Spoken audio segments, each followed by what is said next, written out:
तो देखिए, आप इनको बजट समझाएंगे, आप इन लोगों को फाइनेंस समझाएंगे जो शेख हसीना के घर में घुस के उनके इंटरनल क्लोथ्स और उनके घर वालों के लहराते हैं, ऐसे हैवानों को आप बजट समझाएंगे? ऐसे हैवानों को आप ये समझाएंगे कि कैसे बांग्लादेश को आगे ले जाना है? First you have to get things in order. Ram Kripal ji, वो जू में घुस के हिरन को मारने, काटा है हिरन को कि चल बहुत दिन रह लिया तो जू में, ऐसे हैवानों को आप बांग्लादेश कैसे आगे ले जाना है वो समझाएंगे? मोहम्मद यूनुस के बस का नहीं है, he can not control this. देखिए ऐश्वर्य जी, मैं अपनी बात तो शुरू ही किया था। सॉरी, मुझे लगा पता नहीं मेरी बात पहुंच रही है या नहीं पहुंच जी आ रही है सर, प्लीज बोलिए। मैं सिर्फ ये कह रहा हूं कि हम जितने लोग यहाँ बहस कर रहे हैं, हमारी प्रायोरिटी क्या इस बात की है कि जो हो रहा है उसको हर हालत में रुकना चाहिए, या हमारी प्रायोरिटी ये है कि इसके लिए जिम्मेदार कौन है? वे लोग जिम्मेदार हैं जो 4 तारीख को अभी जीत करके आए हैं और सत्ता में जिनकी सत्ता है, या वे लोग हैं कि जो कह रहे हैं कि नहीं ये जीत गलत है, जीते तो हम हैं?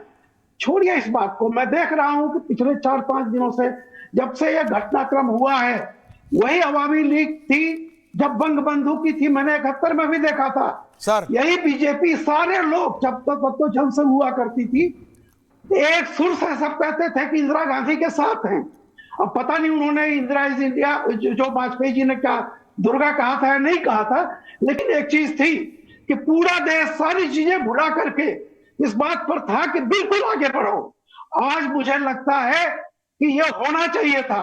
7 अक्टूबर को जो कुछ किया हमास ने इजराइल में, उस पर जो रिएक्शन आया था कि इस पर जो सबसे पहले तो यह हुआ फलस्तीन को रक्षा की जानी चाहिए, हाँ, और उसके बाद कहा गया कि 7 तारीख को जो हुआ था वो भी गलत था। यानी 7 तारीख को जो वहां के बच्चे मारे गए, जिस तरह से वहां पर मतलब जो अमानवीय कृत्य हुए थे, जिस तरह से वो उसके बारे में किस तरह से जुबान बंद हो गई थी। और अभी ये बात सही कह रहे हैं कि पार्लियामेंट में ये चल रहा है कि आपका जो है वो कहने का ढंग ठीक नहीं है, इस पे बात हो रही है। इस बात पर क्यों नहीं सारे लोग कहते हैं कि चाहे जो करना पड़े 71 दोहराना भी पड़े तो उड़ाइए। अगर इस देश के अपोजिशन जो कल तक कहते थे कि हम जनता ने हमको जिताया है, तुमको नहीं जिताया है, उन लोगों के मुंह से अब तक आवाज क्यों नहीं निकल रही है? इसलिए कि वोट बैंक कम हो जाएगा। और ये लोग तो कह रहे हैं इंटेलिजेंस का फेलोर है, इंटेलिजेंस का फेलोर तो इजराइल में भी था। यही बातें की जा रही थी। दुनिया में जहां जहां जो कुछ हो रहा है इंटेलिजेंस फेलोर, मैं कहता हूं हो भी, तो आप आगे वो आग बुझाना चाहते हैं या आग क्यों लगे उसके कारणों की तरफ जाना चाहते हैं? आप अपनी ईमानदारी से अपने विचार साफ रखिए। मैं समझता हूं राजनीति कर रहे हैं, ये जो कुछ बांग्लादेश में हिंदुओं के साथ हो रहा है उस पर भी यहाँ के लोग घटिया राजनीति कर रहे हैं। सर, घटिया राजनीति कर रहे हैं। अजय लोग जी आ रहा हूं, रत्नाकर त्रिपाठी जी आ रहा हूं कि क्यों घटिया राजनीति हो रही है, लेकिन major Toor, only me and major Toor for next 2 minutes. Ajay लोग जी आ रहा हूं, बहुत सवाल है। Only me and major Toor. Major Toor, क्या भारत इस कंडीशन में है?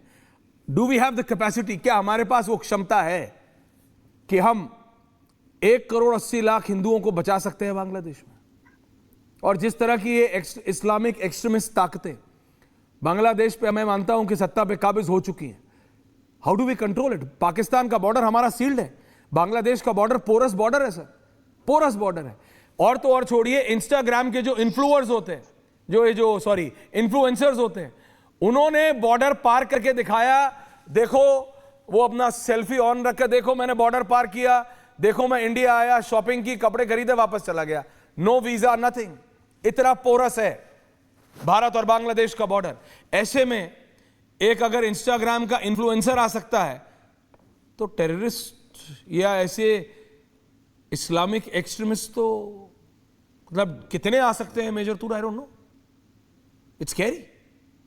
ऐश्वर्या, आपने बिल्कुल सही बात बोली है कि ये जो 4000 किलोमीटर का जो बॉर्डर है बांग्लादेश के साथ, ये बहुत ही वल्नरेबल है, नंबर 1। Number 2, man power. यहाँ पे सिर्फ आंकड़े नहीं बताऊंगा, पर यहाँ पे मैन पावर की कैपेसिटी है जो अभी फिल की जाएगी। नंबर 3, मैं दर्शकों को यही बताना चाहूंगा जो अभी हमारी बात सुनते हैं डिबेट, देखिए, बॉर्डर पार करना मतलब डिक्लेरेशन ऑफ वॉर। सर आपका ऑडियो खराब चाहे हो रहा है, आपने आपकी- माइक को थोड़ा पास रख लीजिए। थैंक यू जी। Hello, am I audible? जी जी जी अब बोलिए। आवाज आ रही है मेरी? जी बोलिए, ऐसे बोलिए। ओके, ऐश्वर्या, मैं ये कह रहा था कि देखिए, आज की तारीख में बॉर्डर पार करना मतलब होता है कि आपने जंग की ऐलान। पहली चीज तो वो ऑर्डर आएंगे नहीं फिलहाल। सबसे मेन क्राइटेरिया है ऑपोजिशन और रूलिंग पार्टी का एक प्लेटफॉर्म पे आना।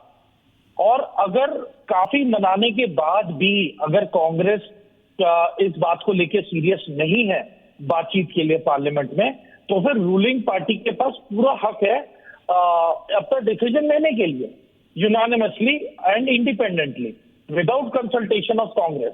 तो अभी जो आज की तारीख में जो हिंदुओं के साथ बांग्लादेश में हो रहा है, every day is a day delayed means number of bodies, dead bodies will be found every day. रोज अभी जब हम बात कर रहे हैं, अभी भी मारे जा रहे हैं हिंदू।